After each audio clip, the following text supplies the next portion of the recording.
بسم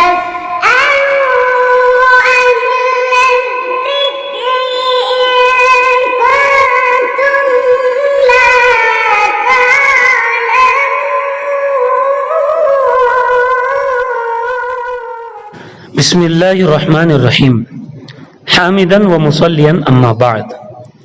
قابل احترام سامعین، قرآن مقدس کی وہ چند آیتیں جن کے مفہوم کو غلط سمجھ کر پروپیگنڈا پھیلانے اور قرآن مقدس سے ان آیات کو نکالنے کی بات کی جا رہی ہے، آئیے ہم سمجھتے ہیں کہ کیا واقعی ان آیتوں کے اندر نان مسلموں کو، غیر مسلموں کو مارنے کی ترغیب دی گئی ہے، مارنے کا حکم دیا گیا ہے؟ کیا واقعی یہ صحیح بات ہے یا صرف اس کے پس منظر کو ہٹا کر کے غلط فہمی پھیلائی جا رہی ہے؟ آئیے ہم ان آیات کا مطلب سمجھتے ہیں. اعوذ باللہ من الشیطان الرجیم، بسم اللہ الرحمن الرحیم. یا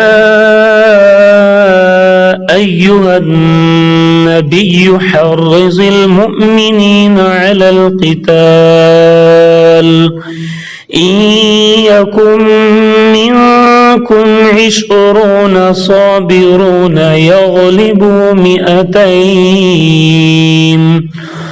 وإن يكن منكم 100 يغلبوا 1000 من الذين كفروا بأنهم قوم لا يفقهون.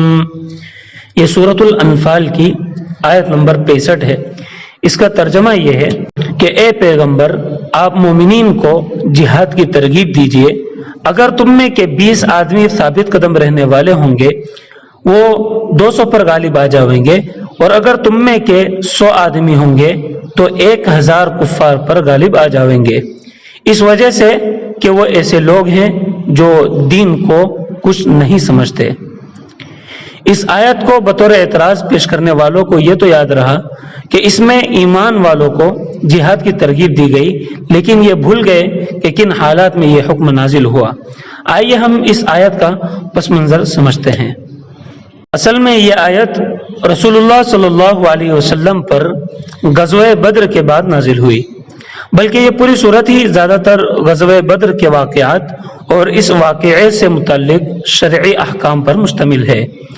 غزوہ بدر ان حالات میں ہوئی کہ مسلمان ظلماً مکہ سے نکال دیے گئے تھے، یعنی مکہ کے کافروں نے ظلم کرتے ہوئے مسلمانوں کو مکہ سے نکال دیا تھا.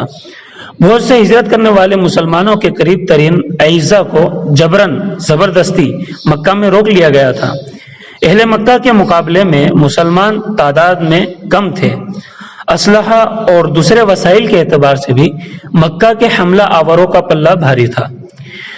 اس پس منظر میں مسلمانوں سے کہا گیا کہ وہ اپنی تعداد کی کمی پر نظر نہ رکھے، یعنی وہ اپنے آپ کو کم نہ سمجھے بلکہ اپنے مقصد پر نگاہ رکھے کہ اے مکہ کے لوگ تو بن سمجھے بوجھے محض اکسانے پر حملہ آور ہو رہے ہیں، اور مسلمانوں کا مقابلہ کرنا ایک خاص مشن کے تحت ہے. اس لیے اگر تم کم بھی ہو تو زیادہ لوگوں پر غالب آ سکتے ہو. اب غور کیجئے کہ اس میں کن غیر مسلموں سے مقابلے کے لیے مسلمانوں کو ترغیب دی گئی ہے. اب اس میں ایسا تو نہیں کہا جا رہا ہے کہ جو جتنے بھی مسلمان ہیں وہ تمام کافروں کو مارے اور غیر مسلموں کو مارے، یہ تو اس کے اندر حکم نہیں دیا جا رہا، بلکہ اس کا پس منظر کچھ اور ہی ہے. وہ اس موقع پر مسلمانوں سے کہا گیا تھا ان غیر مسلموں کے خلاف جو نہ تھمنے والے تلاطم کی طرح آگے بڑھ بڑھ کر مسلمانوں پر حملہ کر رہے تھے اور ان کے جان و مال کے در پہ تھے. اگر مسلمانوں کی طرف سے پہل ہوتی تو یہ جنگ بدر کے بجائے جو مدینہ کے قریب واقع ہے مکہ کے قریب ہوئی ہوتی. تو کیا حملہ آوروں کے لیے مقابلے پر ابھارنا کوئی ناواجبی بات ہے؟ اگر ہمارے ملک پر دشمن حملہ آور ہو تو کیا ہمارا یہ فرض نہیں ہوگا کہ ہم اہل وطن کو ان سے مقابلے کی ترغیب دیں؟ غور کیجئے کہ ظلم کرنا مذموم ہے یا ظلم کا جواب دینا، یعنی ظلم کرنا غلط بات ہے یا ظلم کا جواب دینا غلط بات ہے. یہ تو ایسی بات ہے جسے معمولی عقل و فہم کا آدمی بھی سمجھ سکتا ہے. اب ان آیاتوں کے پس منظر کو چھوڑ کر کے اپنی طرف سے منمانی تشریح کر کے، منمانی تفسیر کر کے لوگوں کے سامنے پیش کرنا اور ان کو یہ کہنا کہ ان آیتوں کے اندر غیر مسلموں کو اور ہندوؤں کو مارنے کا حکم دیا جا رہا ہے، اور یہ باتیں پھیلا کر کے ان آیتوں کو قرآن مقدس سے نکالنے کی بات کرنا، یہ احمقانہ بات ہے، نہ اہلی کی بات ہے اور نہ سمجھی کی بات ہے۔